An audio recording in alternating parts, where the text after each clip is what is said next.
fe. Que hayan asistido solo 4 presidentes a la toma de posesión de Alberto Fernández no es ni mucho menos lo más importante de los actos del traspaso de mando en Argentina. Tampoco lo que se ha prometido. Quien de veras prefiera la letra pequeña de un gran evento de esta naturaleza tendría que fijarse, digo yo, en 3 momentos de la investidura en Argentina. Mauricio Macri pasándole el testigo del bastón y la banda presidencial a Alberto Fernández en el Congreso por deseo del propio Fernández, que sea ese un buen augurio. Ese saludo cálido y cariñoso que Macri y su sucesor han intercambiado ante la gélida actitud de Cristina Fernández. Mírenla, la flamante vicepresidenta estrechó la mano de Macri, pero evitó mirarle. Política excluyente, política infantiloide, política polarizante. Con sus gestos en la investidura, los dos Fernández han enviado una señal inequívoca de cómo podría ser el rumbo de su gobierno. Un Alberto que propicie el acercamiento y una Cristina que garantice la crispación. Yo me pregunto, ¿será ese el ambiente que la señora prefiere? El cambio del gobierno argentino es para unos el regreso del populismo en estado puro y para otros la reinstauración del poder del pueblo. Habrá también quien espere que el cambio de gobierno sea un ejemplo de alternancia en el poder entre derecha e izquierda, como el que ocurre en muchas otras naciones sin mayor sobresalto. Eso también puede ser. Y los habrá más lúcidos que no esperan ni milagros ni piden una refundación nacional. Con que no los sometan a demasiada incertidumbre, estarían bien. Porque Argentina, señoras y señores, es un país de indecisiones. En marzo pasado estuve en Buenos Aires y le preguntaba yo a la gente cómo se puede vivir, cómo diablos se puede vivir a merced de una economía apabullada por la inflación, los acreedores internacionales, la pobreza, el desempleo, la falta de ilusión. Nadie tenía una respuesta como Dios manda, ni siquiera los economistas. Pedí que alguien me explicara cómo el que fuera uno de los países más ricos del mundo es hoy una nación cuya gente le cuesta cada vez más creer que el futuro será mejor que el pasado. Por respuesta, los interpelados, artistas populares, escritores, intelectuales que pasaron por este programa, ofrecían algo que iba del lamento a la maldición. Un gesto de puro fastidio y una pregunta. ¿Me entendés? Comienza Camilo, que hablando se entiende la gente, aunque a veces cueste.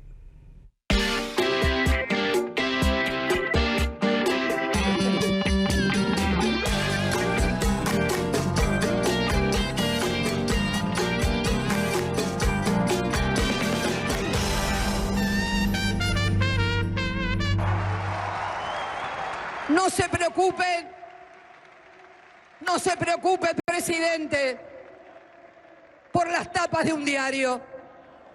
Preocúpese por llegar al corazón de los argentinos y ellos siempre van a estar con usted.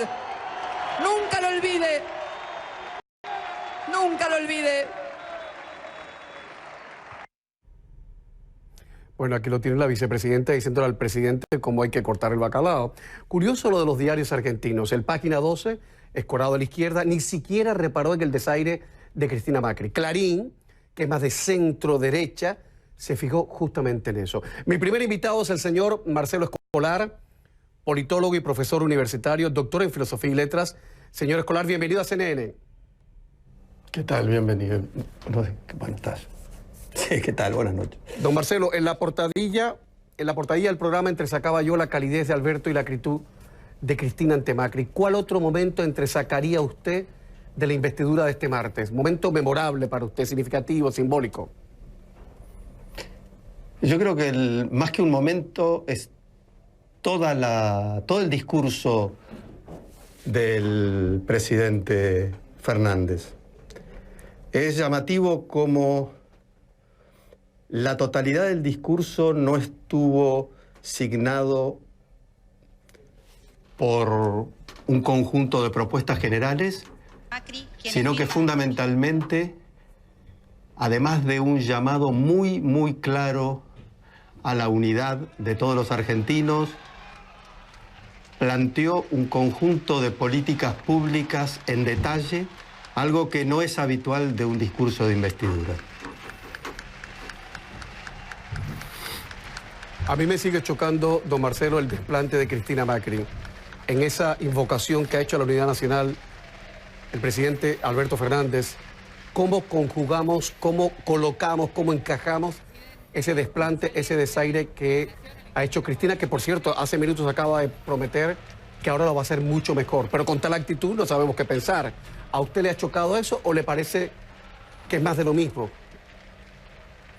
Mire, a mí hay muchas actitudes que me chocan y me han chocado de distintos dirigentes políticos argentinos. Desaires y exabruptos ha tenido el presidente Mauricio Macri, los ha tenido también probablemente la expresidenta y actual vicepresidenta Cristina Fernández de Kirchner, y me parece que Cristina Fernández de Kirchner tiene un problema personal con Macri, vinculado probablemente a la situación de su hija, algo que en el caso del presidente Alberto Fernández no existe. Por lo tanto, indudablemente hubo un componente personal y ella se limitó a hacer lo que mínimamente el protocolo planteaba. No me parece que sea algo importante. ¿A usted no le parece que es importante? Vale. ¿Qué poder tendrá Cristina Kirchner? ¿Esa sí es una pregunta importante o no? Esa es una pregunta importante, pero no es una pregunta que se puede resolver con especulaciones. El poder que va a tener es el poder que demostraron en el discurso conjunto frente a la Plaza de Mayo. Haciendo una interpretación, por supuesto, el discurso de Cristina fue un discurso político orientado a posicionar política e ideológicamente el perfil del nuevo gobierno, y el discurso del presidente Fernández fue un discurso de un estadista que estaba sosteniendo la necesidad de la unidad del país, de las dificultades que se van a presentar y que ya existen, tratando fundamentalmente de plantear las necesidades de un cambio político profundo, pero que se sostengan no en la crítica acérrima del pasado, sino en la necesidad de una propuesta de futuro. Y ahí creo que hay un equilibrio entre el claro liderazgo político de la vicepresidenta, en el sentido de lo que ella representa en la movilización popular, y el nuevo liderazgo político del presidente, que está expresando la responsabilidad del gobierno en este contexto tan complicado de la Argentina por los 4 años venideros. Señor Escolar, en una escala de 0 a 5, Sí. ¿cuán crispada está la sociedad argentina, cuán polarizada está la sociedad argentina en una escala de 0 a 5, en su opinión? Mire, para las personas de mi generación, que hemos vivido distintos golpes militares, distintas situaciones de crisis en Argentina, creo que la crispación proviene de la construcción de una grieta donde los que habíamos logrado estar juntos nuevamente a lo largo de la transición democrática, me refiero a los viejos antiperonistas y peronistas, fueron, digamos, forzados a ubicarse de ambos lados de la grieta, del antiperonismo y del peronismo, lo cual vuelve en alguna medida inviable a la política argentina, cuando esto había sido resuelto entre el abrazo de Balbín y Perón, antes del tercer gobierno de Perón, y se había constituido en un capital político de la clase política argentina y en general de la ciudadanía argentina durante los últimos 30 años, y se rompió, creo yo, profundamente cuando comienza la grieta durante el último periodo de Cristina Kirchner, pero fundamentalmente cuando se transforma en una herramienta de construcción política y de estigmatización del peronismo por parte del gobierno saliente. Permítame repreguntar respecto a eso. ¿La izquierda no ha tenido responsabilidad alguna en la conformación de esa grieta? ¿Ha sido solo la derecha, en su opinión? Mire, nosotros hemos hecho una medición muy interesante antes de la elección del 2015. Yo trabajo en opinión pública. En esa medición, junto con un colega que es profesor de la Universidad de Maryland, el doctor Ernesto Calvo, nosotros indagábamos sobre dos cuestiones distintas. Por un lado, le preguntábamos al respondente sobre cuál era aproximadamente su posición ideológica en el espectro derecho-izquierda. Y la medición en ese sentido daba una posición muy cercana al centro, para la media argentina, con un ligero sesgo hacia la derecha. Muy mínimo, pero existía ese sesgo.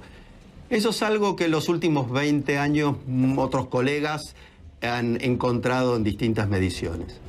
Lo sorprendente no era eso, sino que en otra pregunta posterior, donde le pedíamos que ubique a los que se encontraban en la centroizquierda,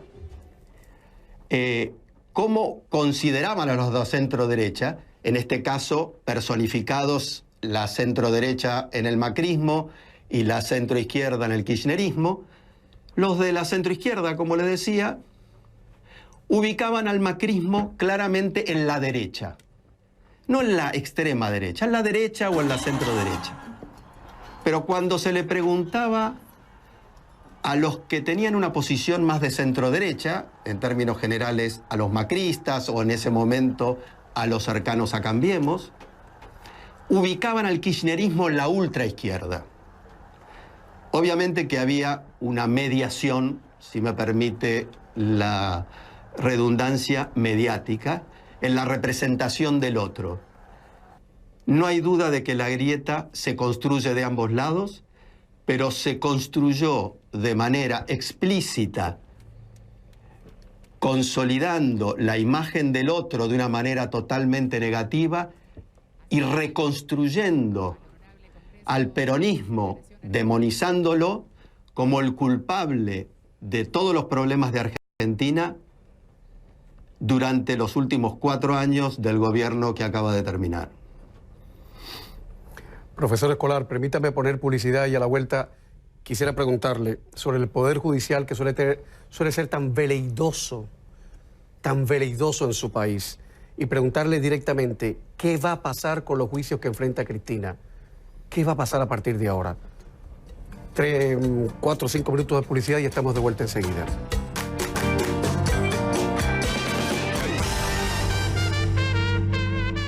Que nos habíamos distanciado por formas o por modos, y que esa distancia que existió solo favoreció para que este espacio se divida y para que con la división vuelvan a ganar los mismos que siempre ponen obstáculos, piedras, para que la Argentina crezca, para que la Argentina se desarrolle. Son los mismos que periódicamente aparecen en escena para endeudarnos, para privilegiar a sus amigos, para postergar a los que trabajan, para dejar con hambre a las familias. Lo importante es que hoy, en esta plaza, estamos Cristina, estoy yo, estamos todos unidos, decididos a poner a la Argentina de pie. 4 años escuchamos decir que nosotros no volvíamos más, pero esta noche volvimos y vamos a ser mujeres mejores. Gracias Argentina, gracias argentinos, a trabajar a partir de mañana por ese país que nos merecemos. Aquí estamos, hemos vuelto a trabajar. Muchas gracias. Marcelo Escolar, politólogo y profesor universitario, doctor en Filosofía y Letras. ¿Qué pasará con los juicios que enfrenta Cristina? A ver, yo no soy abogado, así que desde el punto de vista jurídico no podría decirle cuál va a ser el pronóstico en relación con esos juicios. Sí me imagino que gran parte de la utilización mediática de los juicios se va a ver realmente mitigada. La justicia va a seguir su camino con mucha menos presión creo, tanto de la opinión pública como de los medios y probablemente también en el sentido de la presión directa o indirecta que ha tenido durante el gobierno anterior. En ese sentido me parece que probablemente la justicia trabaje mucho más holgada, si se me permite la metáfora, y el resultado va a estar vinculado directamente a las pruebas que existan, como para poder corroborar y demostrar los ilícitos que supuestamente se le asignan. No creo que haya ninguna otra novedad al respecto. Lo fundamental va a ser el cambio del contexto, no necesariamente como en algunos casos se está planteando, que los jueces cambien o que el juicio sea anulado o cosas por el estilo. Simplemente va a haber mucha menos presión política negativa para que el resultado de esos juicios sea en un determinado sentido y ese sentido sea justamente, lograr un veredicto de culpabilidad sobre la actual vicepresidenta. Entonces, ¿cree usted que no hay peligro alguno, no hay amenaza de que Cristina quiera reacomodar la justicia a su modo? ¿No hay peligro de eso? No creo que tenga condiciones para hacerlo, ni creo que lo haga, y creo que en ese sentido el actual presidente fue bastante claro. La crítica del presidente fue fundamentalmente a el tipo de operación política y mediática que se ejerce sobre la justicia y el tipo de jueces que se avienen a aceptar este tipo de presiones conjuntamente con la participación de los servicios de seguridad que han sido justamente intervenidos con derecho a participar de las acciones judiciales. O sea, ¿qué quiero decir? Los espías participan del proceso judicial colaborando con los jueces y por supuesto eso genera una situación a posteriori entre jueces y espías que es sumamente cuestionable. Sobre ese accionar general de la justicia que es sumamente pernicioso para la justicia en Argentina, es que el presidente ha hecho un planteo central tanto en su discurso de investidura como en el discurso en la reunión popular que había en la Plaza de Mayo. Finalmente, señor Escolar, a mí me llama poderosamente la atención y es algo que estoy viendo no solo en Argentina, sino también en el resto de América Latina, que nos estamos acostumbrando a lidiar con líderes políticos o líderes de opinión, o en fin, gente de prácticamente cualquier estrato de la sociedad, pero siempre en el poder, que tienen el techo complicado. Mi pregunta es, a los votantes peronistas no han parado mientes en las acusaciones que pesan sobre la señora Cristina Fernández, aunque creamos todos en la presunción de inocencia, que para mí es algo sagrado. ¿No han tenido en cuenta eso y han votado por ella? En ese sentido, cabría decir lo mismo respecto al presidente Macri. El presidente Macri tenía en el momento de asumir más causas que las que tiene Cristina actualmente. Pesan sobre él un conjunto de presuntas irregularidades y dudas al respecto de su transparencia, de apoyos a su familia, a amigos, etcétera, etcétera. Y sin embargo obtuvo el 40% de los votos. Y también obtuvo en el 2015... Entonces, claro. Más votos todavía. Entonces, en ese sentido, seguramente no ha formado parte de la decisión positiva, tanto de los que votaron por Macri como de los que votaron por Cristina Fernández. Entonces tengo que repreguntar, a los votantes en la Argentina, ¿no le interesa la integridad moral de sus líderes? ¿No paramienten la integridad moral de sus líderes a partir de acusaciones que pesan sobre ellos y que todavía se están dirimiendo en el Poder Judicial? No estamos diciendo que sean culpables de, sino que están bajo sospechas de, o de presunción de.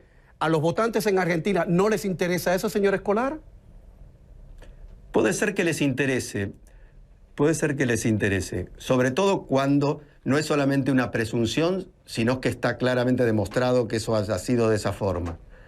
Por el otro lado, usted sabe que las decisiones de voto no están vinculadas nunca a un solo tipo de argumento que define las preferencias. Las preferencias de los votantes incluyen un conjunto de variables y creo que las variables económicas en, digamos, todo su espectro y las variables sociales también en todo su espectro, expresadas en la crisis de Argentina, son las que han, digamos, desbalanceado el peso de las opiniones en el sentido favorable a la fórmula Fernández-Fernández, y aquellas cuestiones que tienen que ver con las presunciones respecto a la moralidad o no de la doctora Cristina Fernández, evidentemente no han sido las principales. En el sentido contrario, aquellos que se han sentido beneficiados durante el gobierno de Macri no han tenido en cuenta las mismas presunciones que pesan sobre él, porque ya sea porque la reacción frente a la posibilidad de que ganara los Fernández o porque las ventajas que han obtenido han sido mayores en su decisión de voto que sus convicciones morales. Sí, un poquito lo que pasa en los Estados Unidos. La economía va muy reguete bien y al votante trumpista no le interesa la integridad moral del presidente Trump o la desintegridad moral del presidente Trump, porque la economía va bien y sus bolsillos se llenan. Bueno, así nos van las cosas. ¿Por qué nos vamos a quejar? Así está el mundo. Muchas gracias, señor Escolar. Buenas noches. Buena suerte en Argentina. Cuando regresemos, una mujer extraordinaria, una de las mujeres más polémicas de América Latina que Hugo Chávez intentó silenciar. Sofía Inver, aquí, en Camilo. Ya volvemos. 3 años de conversaciones con una persona como la creadora del Museo de Arte Contemporáneo de Caracas, Sofía Inver, dan para muchos si uno sabe aprovecharlo. A Diego Arroyo, periodista y escritor venezolano, le ha servido para escribir un libro que algunos llaman novela y que él prefiere llamarle una especie de memorias de doña Sofía Inver, la señora Inver. Diego, bienvenido, ¿cómo estás? Bien, muchas gracias, un placer. Tengo entendido que apenas ustedes se conocían cuando empezaron a fraguar este libro. Tú has dicho que fueron 3 años que parecían 3 siglos. Sí, 3 siglos y 3 milenios, ¿no? Nos conocimos justamente para escribir el libro. ¿Pero tú le tocaste la puerta? No, teníamos un amigo en común, que era su mejor amigo, Simón Alberto Consalvi, un gran periodista y político venezolano, que le dijo, oye, Sofía, yo creo que alguien debería escribir un libro sobre ti y yo te recomiendo que busques a Diego, pues yo trabajaba con él. Entonces ellos me llamaron, la familia de Sofía, y yo le dije que no. Inicialmente dijiste que no, ¿por qué? Porque estaba haciendo como otras cosas y sabes que Sofía tiene una fama de ser una persona muy dominante. Bueno, me dicen que era muy soberbia, muy intransigente, que incluso hay un libro del 94 que se llama Sofía la Intransigente. Yo la Intransigente, que era una columna que ella tenía en el diario El Nacional, ¿no? Entonces, su hija Adriana me dijo, oye, a pesar de que has dicho que no, mi mamá quiere que vengas a la casa para que la conozcas y tal, porque con Salvi le hablaba mucho de ti. Entonces, cuando yo llego, la sorpresa, y lo cuento mucho, es que ella me mira y me dice, ¿por qué no quieres hacer ese trabajo para mí? Esto es un capo, ¿no? y en ese momento ella rompió el hielo, pues digamos, con esa pregunta, y esas 2 horas de conversación fueron tan fascinantes que yo dije, yo tengo que hacer esto. Hay que decir que Diego Arroyo llega a casa de doña Sofía Inver precedido del reconocimiento público de otros 7 libros biográficos que ha hecho, porque este hombre se ha, de alguna manera, dedicado a figonear, en el mejor sentido de la palabra, en las vidas de otra gente y escribe sobre eso. Ahora, creo yo que tiene que haber sido una mujer extraordinaria, Sofía. Se la recuerda como una de las mujeres más polémicas de América Latina en el siglo XX. Sí. 2 canales de televisión emitían simultáneamente sus programas de entrevistas. Imagínense ustedes. Ahora, ¿cómo era Sofía Inver puertas adentro? Porque lo que veo en la foto es una abuelita muy suave, pero dicen que era una mujer de armas tomar. Sí, puedes decir que es una mujer o una tormenta, ¿no? Yo, sinceramente, yo no he conocido ninguna persona tan compleja interiormente. Y yo creo que esa fue la sorpresa un poco del libro y del trabajo que hicimos juntos, que la gente tenía la idea de que Sofía era como una máscara pública, ¿no? Veía justamente su trabajo en la televisión o su trabajo como gerente cultural, y lo que yo descubrí es que era una mujer con una riqueza interior, con una vida interior excepcional. muy rara. A ver, ayúdame a hacer un retrato. Estamos hablando de una de las grandes promotoras culturales de América Latina. Así es. Una mujer insustituible en el mundo del arte contemporáneo y de la cultura popular. Sí, Ok. sí, sí. Cultísima era. Cultísima era. ¿Tenía mala uva, mal carácter? No, era una mujer exigente en un grado anómalo. Bueno. Y eso ¿no? aspiraba... Eso puede ser un eufemismo para decir una persona muy complicada, ¿no? muy exigente. Muy exigente. Y así como le exigía a los demás, se exigía ella misma. Y como se exigía tanto, de verdad que no. Por ejemplo, nosotros estuvimos conversando 2 años y medio y yo en el transcurso de esos 2 años y medio nunca le llevé nada. Nunca escribí nada, ¿no? Estaba todavía entrevistándole y conversando. Y un día me dijo... Tú sabes que yo conozco a pocos periodistas tan lentos en dar algún resultado. Era una cosa como para desalentarte, ¿no? De pronto tú decías, bueno, ¿sigo o no sigo? Yo lo que hice fue que me eché a reír. ¿Cómo hacían? ¿Grababan? Yo comencé grabando, pero después ya desistí, no, seguí grabando. Y lo que hacía era que llevaba apuntes, ¿no? ¿Pero había un café por el medio, un aguardiente? No, algo? Nada. Comenzamos con café y terminamos con whisky. Y entonces cuando falleció en su casa en la mañana, uno de sus mejores amigos, Miguel Becerra, me dice, Diego, ¿tú sabes que Sofía contó las botellas de whisky que tú te tomaste aquí? Digo, Miguel, no puede ser. Bueno, ¿Y cuántas claro eran? 36. 36 en 3 años. Bueno, una al mes tampoco. No, está bien, un chupito. Sí. Si el libro es bueno, yo creo que hay una frase en la contraportada que es el mejor premio que este periodista puede recibir por este libro, la señora Inver. Textual. Dice Sofía Inver, estoy horrorizada. Estas páginas se parecen demasiado a mí. Soy yo y estoy harta de mí. Sí. De verdad que eso fue un gran momento. Ella no hablaba de sí misma casi nunca. ¿Cómo tú lograste romper ese hielo? Claro que sí, hablaba muchísimo. Pero tienes razón de que no hablaba de su vida personal, ¿no?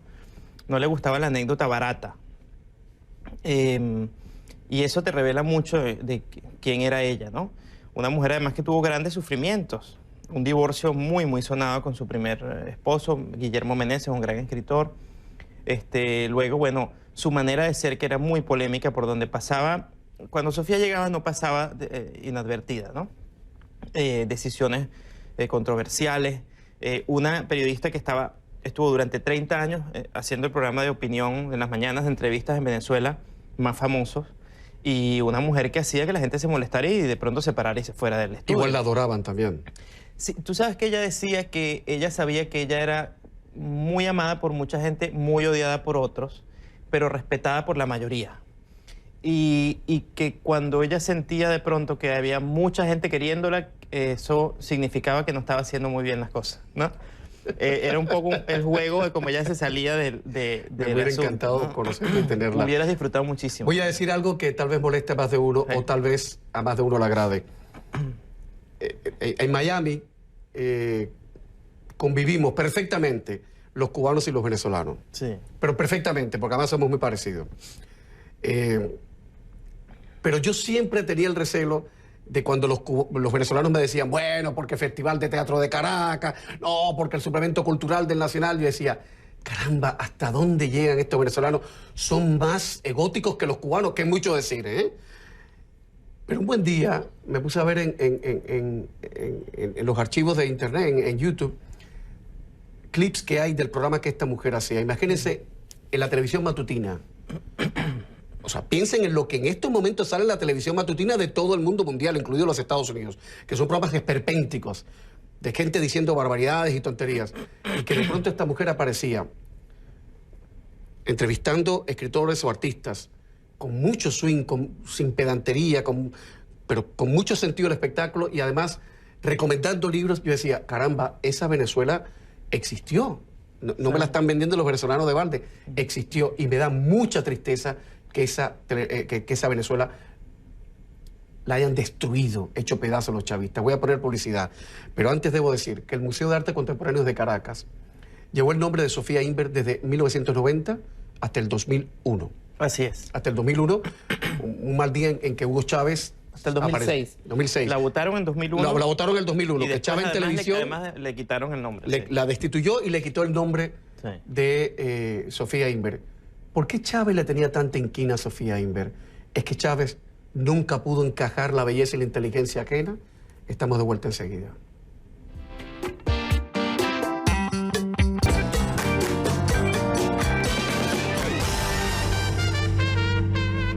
El periodista y escritor venezolano Diego Arroyo, que ha venido a presentar La señora Sofía, reitero, no es una novela, son las memorias de, bueno, de alguna manera, la vida de Sofía Inver, tal como se la contó durante casi 3 años de conversaciones que tenían whisky mediante Diego y doña Sofía.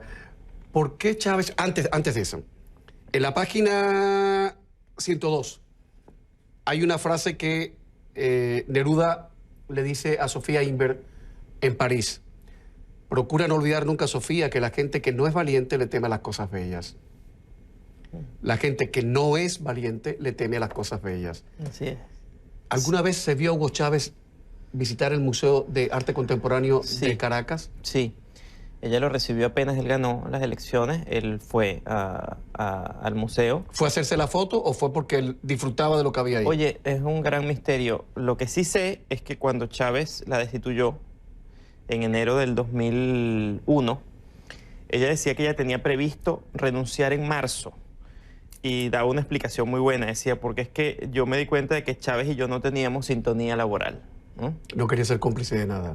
Y que está bien que la hayan... Finalmente fue un triunfo político, digamos así, ¿no? Que le dio la vida, el destino, porque Sofía no tenía nada que hacer con la revolución bolivariana. Esa es la verdad. Ella me recuerda mucho a Dulce María Loinás, la gran poetisa cubana, claro, que siempre se mantuvo a la sombra de, al margen de, en silencio, en ese silencio que uno dice... Sí. ¿Qué está gritando esta señora con ese silencio? ¿Por qué Hugo Chávez le tenía tanta inquina a Sofía Inver? Yo creo que porque era una figura señera de la élite cultural de lo que él llamó la Cuarta República, es decir, de la democracia. Entonces, o sea, era una pequeña burguesa decadente, etcétera. Podríamos decir que a lo mejor él tenía esa visión de ella, pero bueno, que era una mujer con un gran poder y una gran trabajadora, pero estaba vinculada con eso, con la democracia, que era lo que él despreciaba finalmente, ¿no? Un museo con 4.000 piezas, firmadas entre otros por Picasso, por Miró, Kandinsky, Matisse. ¿En qué situación se encuentra hoy el Museo de Arte Contemporáneo de Caracas? Mira, la última vez que Sofía lo visitó, lo visitamos juntos en el 2015. Y cuando salimos, yo le dije, bueno, ¿qué sentiste? Cuando nos montamos en el carro, le dije, ¿qué sentiste? Porque ya tenía mucho tiempo que no iba. Y me dijo, nada. Yo le digo, Sofía, ¿cómo que nada? No, nostalgia, me dijo. Yo no conozco esa palabra, la palabra nostalgia. Pero eso ya no es un museo, sino un cadáver. Yo le dije, ¿por qué dices eso? Me dijo, bueno, porque es verdad, las obras están allí. Parece que están bien conservadas. Había gente que se mantenía con mucho talento trabajando. Pero que es un museo sin gente. El museo está para que lo visite la gente, ¿no?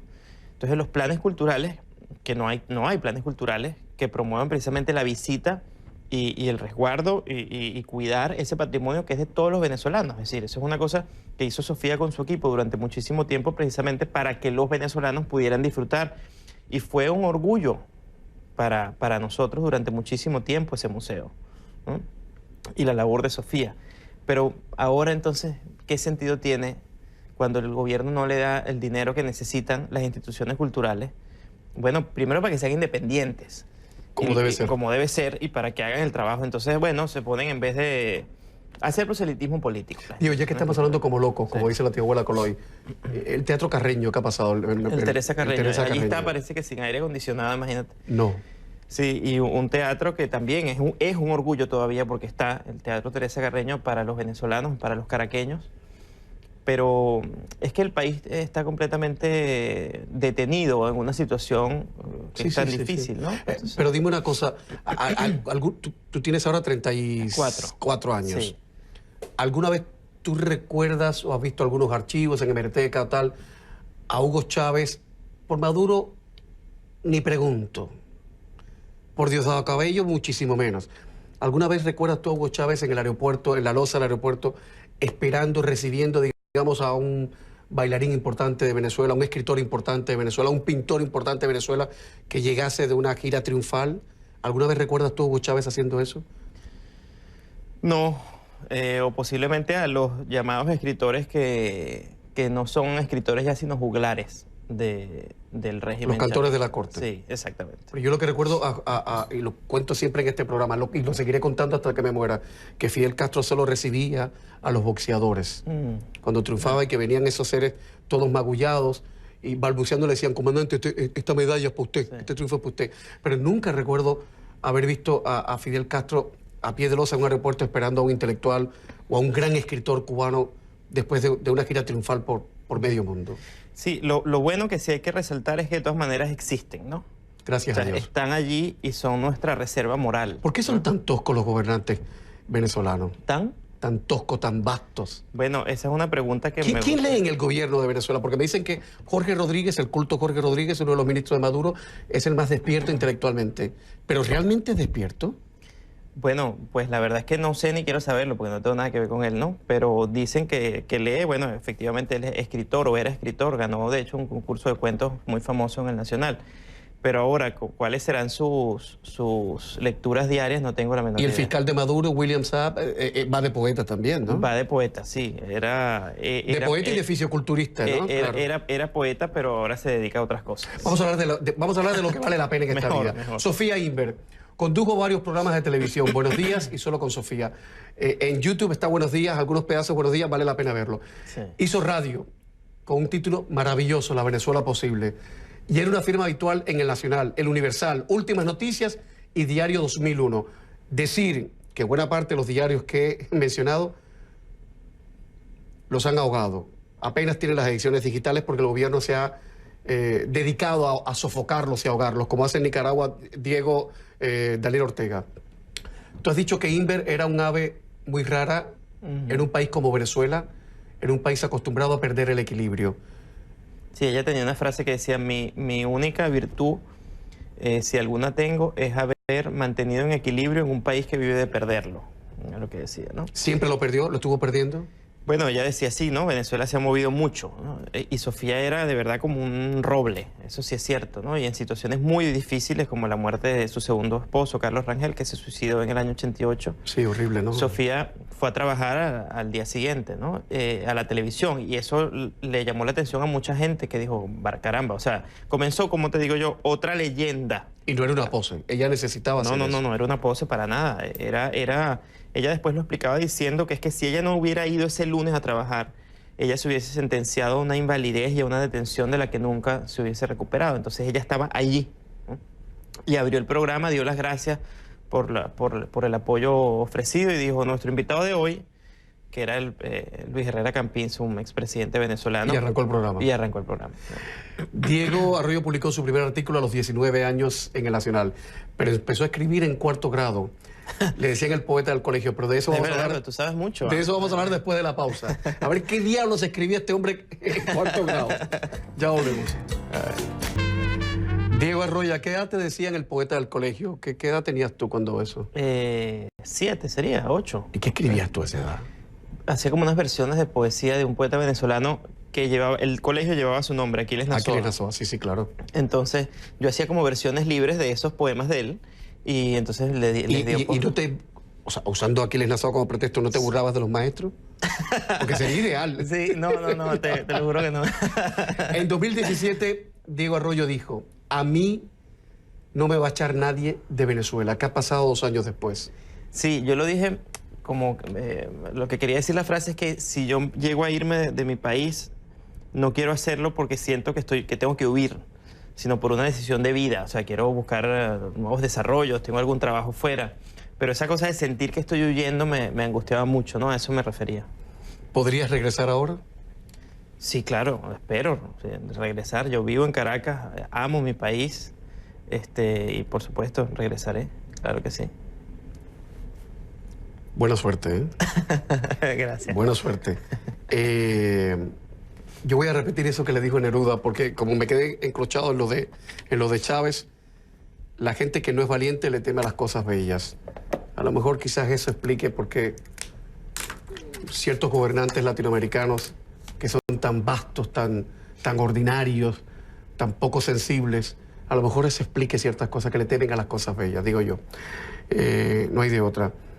La señora Inver ha tenido su versión en teatro. Así es. ¿Cuál es la próxima presentación? La próxima presentación la tenemos este jueves en Nueva York, en el Teatro del Repertorio Español en Manhattan. Y luego tenemos una función el 14 de diciembre en Orlando, The White House, Orlando. Y es un grandísimo logro para nosotros después de 2 temporadas en Miami, que vayamos a Nueva York y Diego Arroyo, el éxito en Caracas. ha sido un placer. El placer que ha sido regreses mío. y encuentres toda tu gente bien y todo bien. Amén, gracias. Buenas noches. Gracias. Buenas noches para ustedes también.